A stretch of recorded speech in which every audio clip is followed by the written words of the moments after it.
Disclaimer: most of this did not happen in real life, so please do not take this very seriously. Anyways, enjoy! Hello, my name is AYR, and welcome to part 2 of the Micro War 1 video. I'm gonna stop boring you, so let's get into it. Before we begin, I need to mention what the flags and country balls of these nations are, because you probably don't know them, so I'm going to tell you. Here's the flag of Oakwood and its country ball. Here's the flag of Oakwood and its country ball. Here's the flag of Lucaria and its country ball.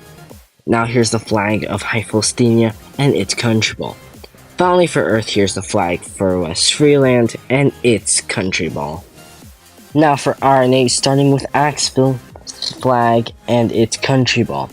Now Alexandria's flag and its country ball. This is Kaplan's flag and its country ball. This is Antlin's flag and its country ball. And this is Skotov's flag and its country ball. And finally for RNA, this is Andromeda and its country ball. Now time for Valsaris dimension, starting with Valsaris' flag and its country ball. Then Valsaria's flag and its country ball, Togoyor's flag and its country ball, and finally the North Sentinel Islands flag and its country ball. Well, that's all the flags that you need to know, so let's go. In the early hours of November 11th, 2023, West Freeland declared independence from Oakwood. Delegates were sent to see if they wanted to join RDTO.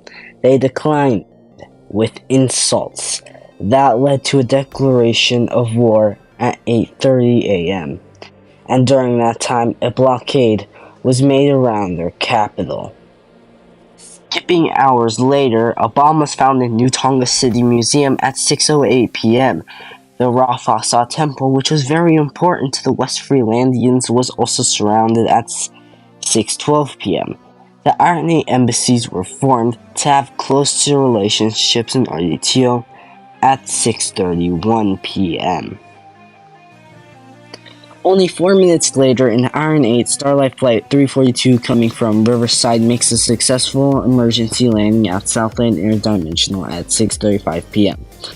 Two West Freelandian men then try to smuggle a stolen painting through Gregory Washington Madison Airport at 6:40, which makes the decision happen that all flights were grounded and airports closed all across RDTO at 6:52 p.m. After that, West Freelandian military breaks through Oakwood's blockade around their capital of Scoria at 7:02 p.m.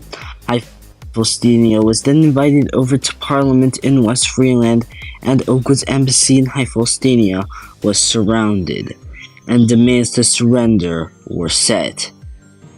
And only after that, Andromedan artillery and equipment was used against Oakwood at 7:05 p.m.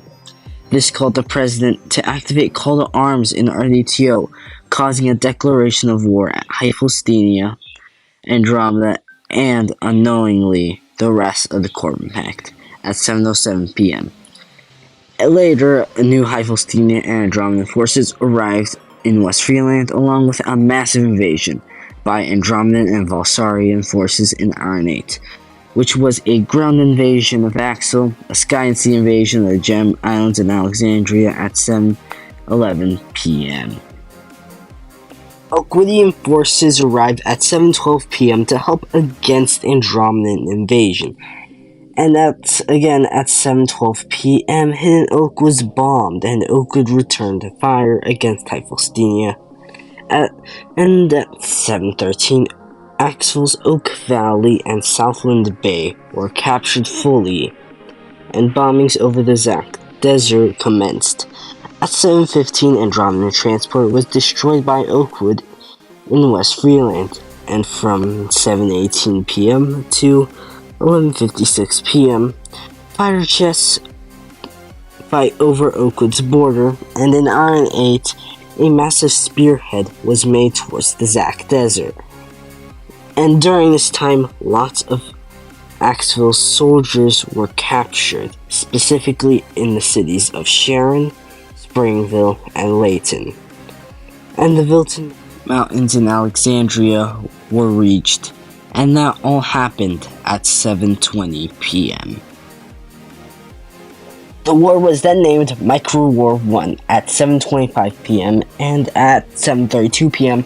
a discussion of more allies in the Corin Pact was discussed because of an unidentified artificial portal in Andromeda found by planes flying over.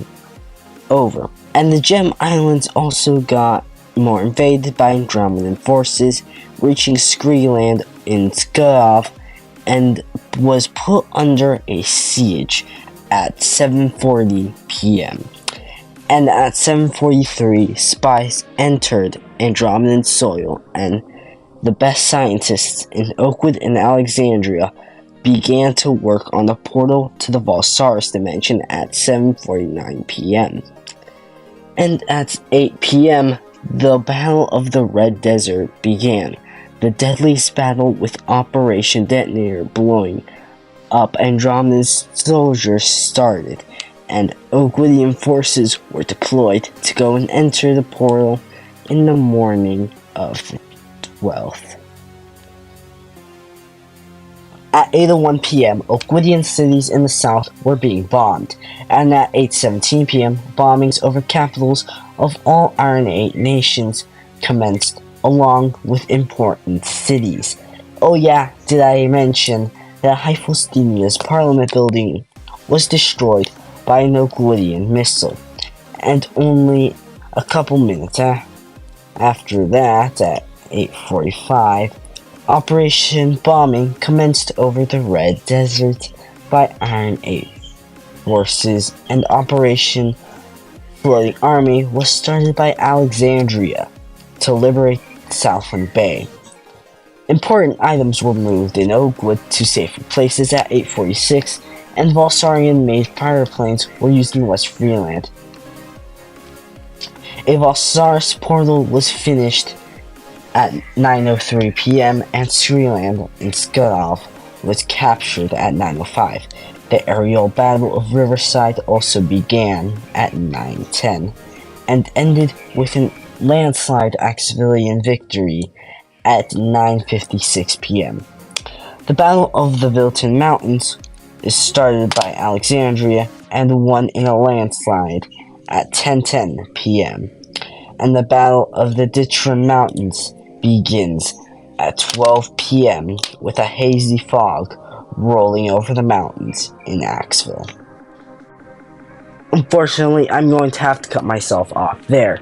If you want to see the next part, you're going to need to go look at Oakwood's channel or in the link in the description when it's released. I'm also sorry of how long this video took to make. If you want to see the behind the scenes, that'll be on my main channel. But as always, thank you for watching, stay safe, and goodbye!